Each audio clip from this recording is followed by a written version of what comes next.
Seminario de la fiesta, en México glorioso, faltaba un fundador, jugó Arturo Cardoso. Un 15 de agosto del año 2006, hoy cumple 10 años en el 2016, al 25 de mayo de 2016, académicas sesiones, han sido 86, varios expositores en la mesa Catlán. Estamos, como habíamos comentado inicialmente, también con la presencia del maestro Juan Soria Díaz, ¿sí?, a quien pues también hablará de la Rosa. Bueno, en este caso hablará de la fiesta. Adelante, por favor. Sí. Bueno, pues en primer lugar, muchas gracias al profesor Cardoso, a la maestra Elenita y desde luego a todas las personas que nos acompañan el día de hoy. Y efectivamente, como dijo la maestra, como dijo el maestro, nuestro moderador, pues la fiesta es un fenómeno social tan amplio, tan complejo, que se puede abordar de muchísimas maneras, porque en la fiesta encontramos una gran cantidad de elementos muy interesantes. A mí me interesa muchísimo en este momento destacar sobre todo el elemento de resistencia popular a la dominación en la fiesta. Es decir, el carnaval, que es una fiesta antiquísima, que es una fiesta que viene ya desde Roma y quizás mucho antes, pero el carnaval que tiene una evolución, inclusive llega hasta nuestros días, ya veremos que de manera muy desdibujada, es algo así como que era un café sin cafeína, el carnaval, lo que significó y lo que fue.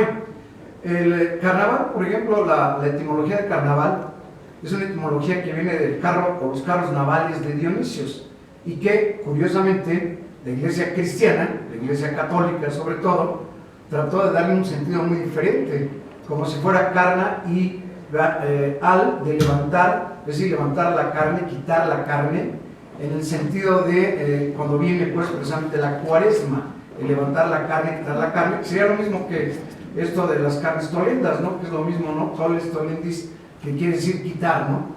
Pero la realidad es que la etimología del carnaval viene precisamente de aquí, haciendo referencia a la llegada de Dionisios precisamente, ¿no?, cuando la Saturnalia, para el inicio de la primavera, como una época precisamente de renovación constante. Y el carnaval, desde los romanos por lo menos, ¿no?, las Saturnales, que son fiestas precisamente de Saturno, en la Edad Media, sobre todo en la Edad Media, hubo realmente, y esto es así como que también muy importante de destacar, cuando la religión católica se impone, cuando la religión cristiana se convierte en la religión oficial del Imperio Romano, curiosamente la religión cristiana trató de borrar prácticamente el resto de las religiones del mundo mediterráneo, algo totalmente contrario a lo que había sucedido con todas las religiones mediterráneas anteriores al cristianismo. Las religiones mediterráneas anteriores al cristianismo, ellos aceptaban de manera, digamos, más o menos en buen sentido, respetando muchas de las religiones, de la cantidad enorme de culturas y civilizaciones que habían conquistado los romanos. Por ejemplo, en el Panteón, que es un edificio verdaderamente extraordinario, mandado a construir por Agripa, que está en Roma, que existe hoy en día. Bueno, pues el Panteón tenía precisamente esa finalidad, ¿no?, de tener allí a todos los dioses que formaban parte del Imperio Romano. Inclusive había un altar al dios desconocido, por si es que se había pasado algo, se había pasado algún dios, ¿no?, por esa practicidad de los romanos, ¿no?, agricultores, ¿no?, y además soldados. Pero bueno, cuando llega pues el cristianismo, que se reconoce pues ya como la religión oficial, en realidad va a tratar de borrar todo vestigio de las religiones anteriores. Y de hecho el término de pagano viene de pagés, ¿no?, que quiere decir precisamente el campesino, en donde estaba más fuertemente enraizada, como siempre ha sucedido, precisamente la religión. Pero esta religión que trató de borrar el cristianismo, y que por ejemplo en Michelet, ¿no?, en el libro de la bruja, aparece de una manera verdaderamente extraordinaria, o en el mismo Jacques Le Goff, ¿no?, en lo cotidiano y maravilloso, ¿no?, del occidente, aparece precisamente esta idea de borrar toda esa, digamos, festividad de las religiones anteriores al cristianismo. Y digamos, por lo menos unos 5 siglos, realmente el cristianismo se caracterizó precisamente por esa solemnidad, por ese aburrimiento, por esa tristeza, ¿no? Inclusive en la película de Humberto Eco, ¿no?, la risa no está prohibida, la risa era, ¿verdad?, precisamente el producto del demonio, era para el demonio, etcétera, de los animales además. Pero, como siempre sucede, Es decir, cuando hay un poder que se convierte en hegemónico, bueno, pues evidentemente hay una resistencia y una resistencia popular. Y esta resistencia popular, por ejemplo, en Europa se concentró en estos campesinos y sobre todo en las mujeres. Precisamente lo que hace Michelet es hacer una investigación sobre la construcción, digamos, cultural de la bruja. ¿Qué es la bruja? ¿Cómo es que viene la bruja? Y entonces precisamente estas mujeres que eran muy apegadas a la tierra, al hogar, etcétera, ellas siguieron conservando pues precisamente el culto, la devoción a dioses menores. Y estos dioses menores, por ejemplo, están las hadas madrinas, etcétera, que además efectivamente al parecer eran estas reinas, ¿no?, de las Galias, que se pusieron de manera valerosa, ¿no?, a la conquista de Roma primero y después del cristianismo. Y entonces las hadas fueron pues castigadas, ¿no?, como ratones y ratas, etcétera.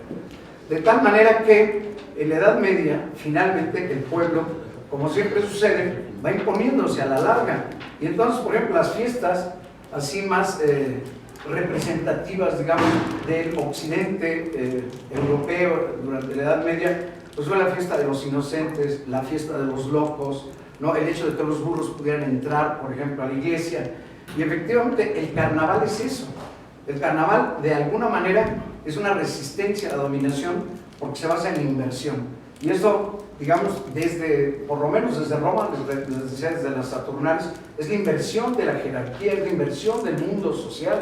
Es decir, el esclavo se convierte en amo por un determinado momento, el hombre se transforma en mujer, el anciano en niño, el pobre se vuelve rico. Es decir, es una inversión del mundo.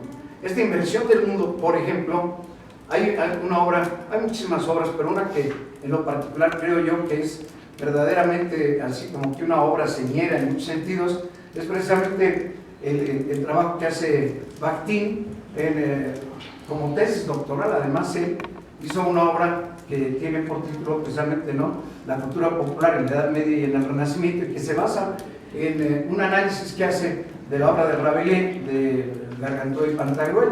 Y entonces precisamente ahí habla de lo que es el carnaval y de lo que ha significado el carnaval. Este rey, por ejemplo, ¿no?, que es el rey loco, ¿no?, es decir, una gente que está mal y que es considerada como rey. Pero esta inversión del mundo en el siglo XVI, en estos carnavales extraordinarios del siglo XVI, por ejemplo en el Quijote también se ve. Es decir, el Quijote es un hecho, es evidente, ¿no?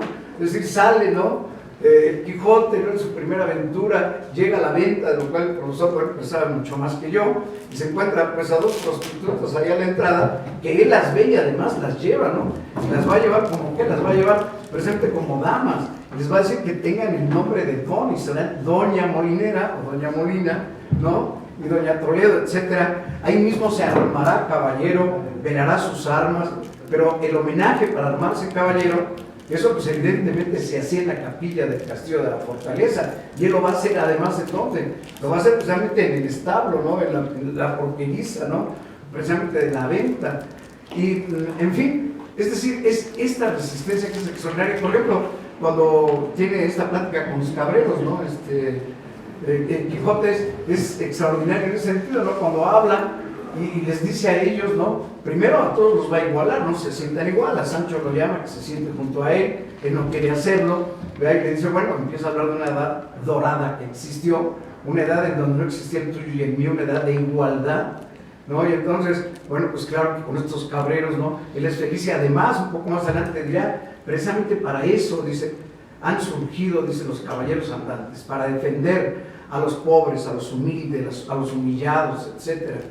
Es decir, para eso han surgido. Esa época dorada, en donde no existía la propiedad privada, en donde todo el mundo vivía con felicidad porque la naturaleza lo daba todo, no había estas envidias, etcétera, bueno, pues ha desaparecido. Y precisamente el carnaval es este exceso. Esto es lo interesantísimo, además, es un exceso. La fiesta es un exceso de comida, es un exceso de bebida, es un exceso de risa.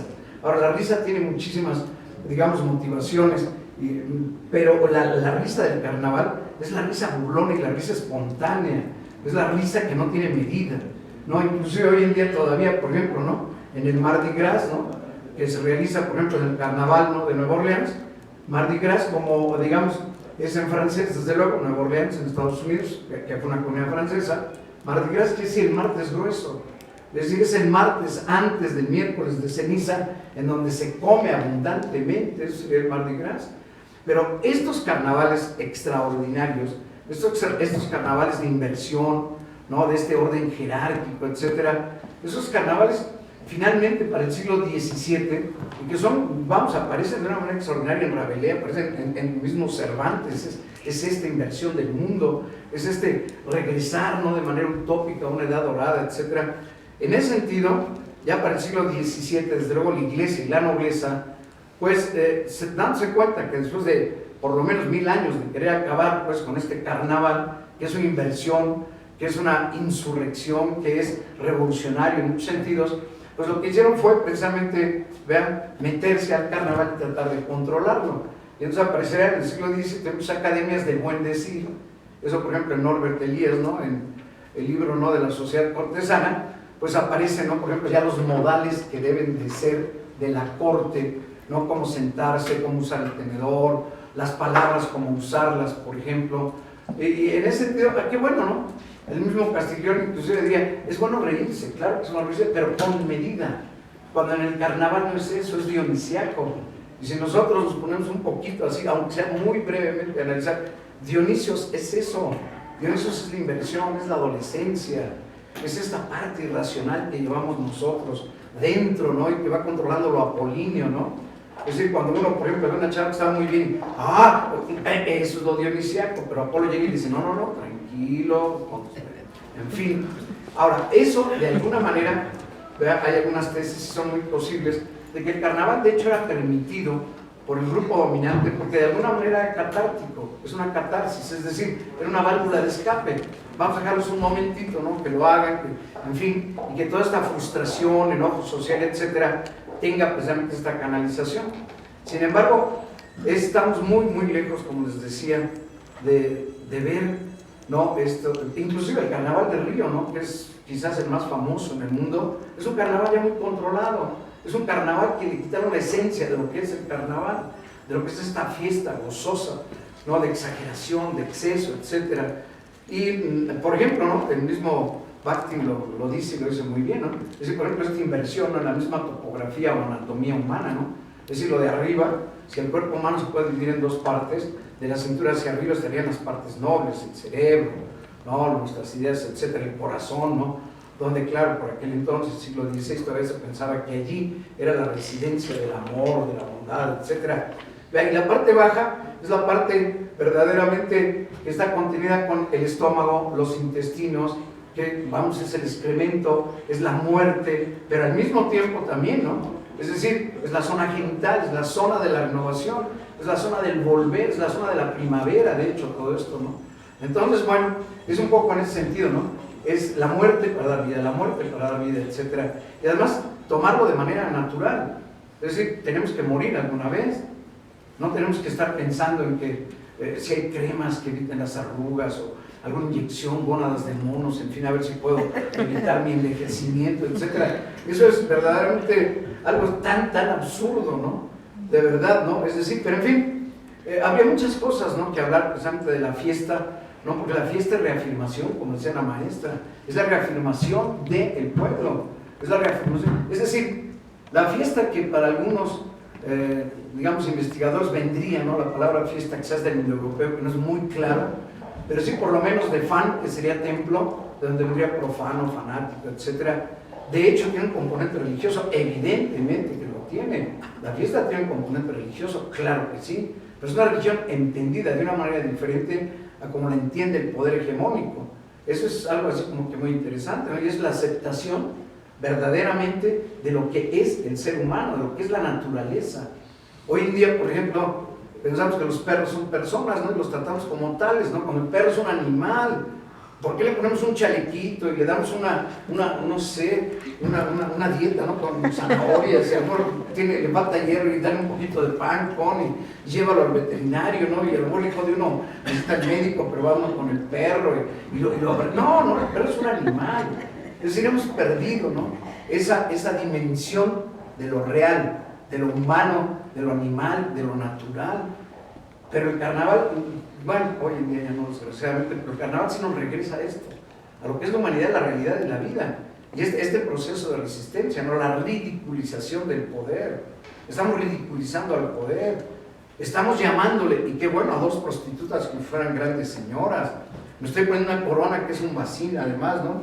El yelmo de Mambrino, ¿no? Que se lo pone. Es decir, es toda esta inversión, pero sobre todo es la ridiculización. Y eso se ha conservado de alguna manera en el teatro de la revista, todavía se ha conservado con palillo aquí en México, ¿no? Pero en fin, pero vamos ya. Lo que nosotros vemos hoy en día, como esta rebelión popular, esta resistencia, pues ya hoy en día definitivamente, pues ya los carnavales verdaderamente, como dirían, son pálidos escombros de lo que fueron los carnavales. Todas estas fiestas están controladas. Lo que la maestra decía es que, bueno, es que hay que dejar, ¿verdad?, un espacio para que los vehículos circulen por ahí. Cuando antes, en realidad, la calle era de la gente y se apropiaba de un espacio que era el suyo, lo hacía suyo, lo recreaba. En fin, pero bueno, espero que, porque si no me va a seguir un poquito más, pero bueno, de todas maneras, muchas gracias.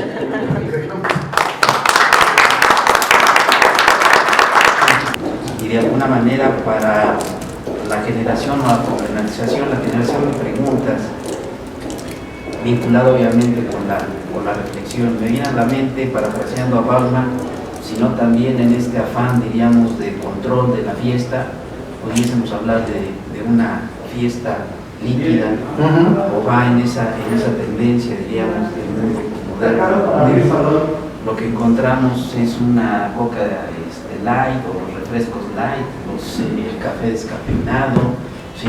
Y así también la fiesta. Sin embargo, valdría la pena preguntarse si la esencia de la fiesta permanece, si es un elemento subyacente o a partir precisamente de esta puesta en boga, ¿sí?, también tiende a vaciarse de contenido, ¿sí?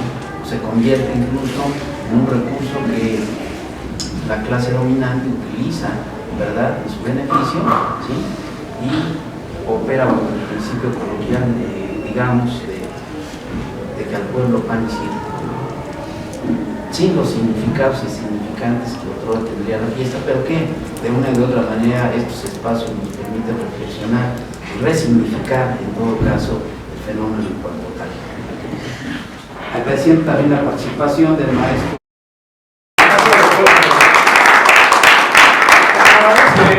Seminario de la fiesta, estudia